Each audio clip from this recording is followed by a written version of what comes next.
கேரள மாநிலம் இடுக்கி மாவட்டத்தில் பெற்ற தாய் தந்தையை கொடூரமாக கொலை செய்து போட்டோ எடுத்து உறவினர்களுக்கு அனுப்பிய கொலைகார மகனை காவல்துறையினர் கைது செய்திருக்கின்றனர்.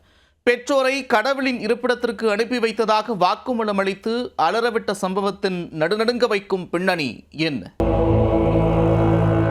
கேரளாவை உலுக்கிய இரட்டை கொலை.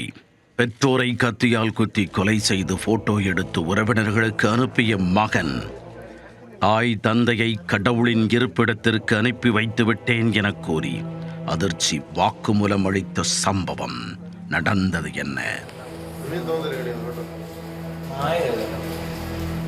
கேரள மாநிலம் இடுக்கி மாவட்டத்தில் உள்ள எழுகுமவயல் பகுதியைச் சேர்ந்தவர்கள் ஆண்டனி வல்சம்மா தம்பதி.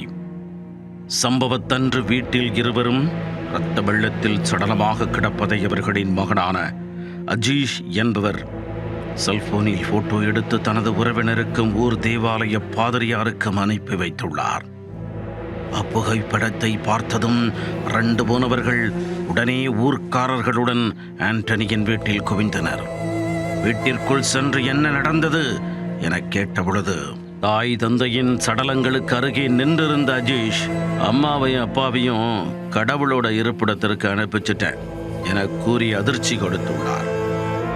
உடலில் கத்தியால் குத்தி கொடூரமாக கொலை செய்யப்பட்ட அடையாளங்களும் தெரிந்தன. இதனால் மிரண்டு போனவர்கள் இடுக்கி மாவட்ட காவல் நிலையத்திற்கு தகவல் கொடுத்தனர். உடனே சம்பவ இடத்திற்கு சென்ற போலீசார் இரு சடலங்களையும் மீட்டு அஜீஸை பிடித்து விசாரணையை தொடங்கினர். அதில் பெற்ற மகனே தாய் தந்தையை கத்தியால் குத்தி கொடூரமாக கொலை செய்ததோடு மட்டுமல்லாமல் உறவினர்களுக்கு ஆதாரமாக போட்டோவை அனுப்பி வைத்து தகவல் அளித்ததும் உறுதியானது.